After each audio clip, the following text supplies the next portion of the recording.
transfer staff of the YAA have secured an interlocutory injunction against the Youth Employment Agency at the High Court. Some staff of the YAA have been battling the new management over the security of their job. The YAA has insisted that many unqualified persons were enrolled onto the agency as employees and service providers in the erstwhile administration. The agency recently reported that it removed many ghost names from its payroll and made savings of some millions of cedis. We can now go on the line and speak with Bernard Bediako Bedu, who is General Services Manager there. Mr. Bediako, thank you for your time here on the Pulse. Good afternoon to you. Good afternoon. Are you aware? Right. Are you aware of this new information coming from the courts? Yes, I am. In fact, I was in court today. Okay. Are you're with General Services? You are the General Services Manager. Are you those who have been in court? Are you part of those who have been in court, or are you part of? Yes, I am. I am a key member of our colleagues who are in court. Right. So did you? Justice. Right. So do you still consider yourself as the General Services Manager, or has your appointment before you went to court been terminated? Absolutely. I mean, I'm still the General Services Manager, and I've always been. You know, one day, immediately the letter came for us to move to wherever they sent us, we started the process of getting things done right. So that is what ended us in court with the ex-party motion, and we actually got the court to, be on our side regarding that. And so they put a hold on all the letters purporting to move us to wherever management wanted us to be. Okay. And so we still regarded ourselves as who we were before. The only problem is that there were issues about people resisting your comeback and all that, but that's a different issue altogether. Since you got the ruling from the courts, the interlocutory injunction now, have you been to the premises? We just got it. I'm on my way to Kokoredia currently. It's your interview that has gotten me down. I'm on my way to Kokoredia, and tomorrow, in fact, even before, we have always been going to the office. The ex-party motion that was granted by the court before this one. We have always been going, and we are only going to do what we've been doing. It's no news. Because, you see, at the end of the day, the point is, management gave us letters.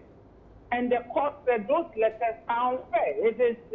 They have some, elements that are wrong in law. And so we should just keep where we are, awaiting what the court will say, eventually pay the substantive case. And so if there is an interlocutory injunction, it is only fair that management respects it and grants us our various offices for us to do what we used to do until the matter is heard finally. Right. So what's your next line of action? Is to go to the office and take charge, go to the premises and take charge of your offices? Absolutely. And that is the main issue here. And we actually pray the media also guide us. And then the powers that be. You see, we are all Ghanaians. The judge, before delivering the ruling, what the lawyers would call obita, he said it. He said nobody should put any pen on this. We are all Ghanaians to start with. And this thing he's going to deliver before he delivered this ruling. He said that 4 years, 8 years, 12 years, 16 years, one day something else will happen and somebody will have to refer to the judgment. We are all Ghanaians. This is public service. He even cited himself as an example that he is a public servant just as we are. And if the Chief Justice writes to him to move him wherever, and they put him at a lower position, lower than what he is now. He is a high court judge. For instance, if they move him to Sinyane, to a circuit court or a district court, that amounts to demotion, and it cannot be tolerated. In fact, no YEA staff has said he is against transfer. Let that be recorded. That be observed. That not YEA staff is against transfer, but due process.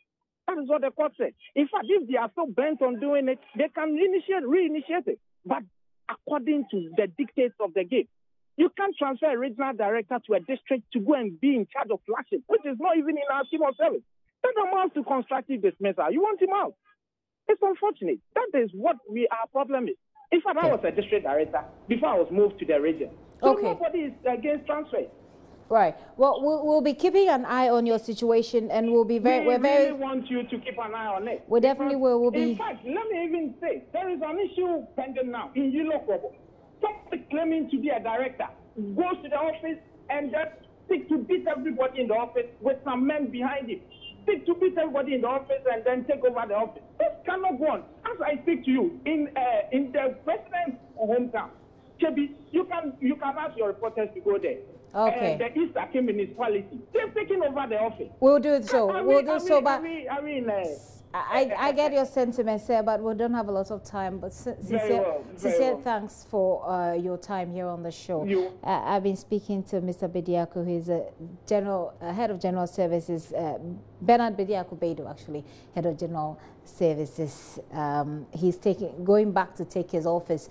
We'll find out how it goes, and we'll bring you updates on that particular story. But news just in is that owners of broken down vehicles will now have to pay for the cost of towing themselves after the service has been provided, and that's the latest government decision after it scrapped the controversial mandatory towing levy.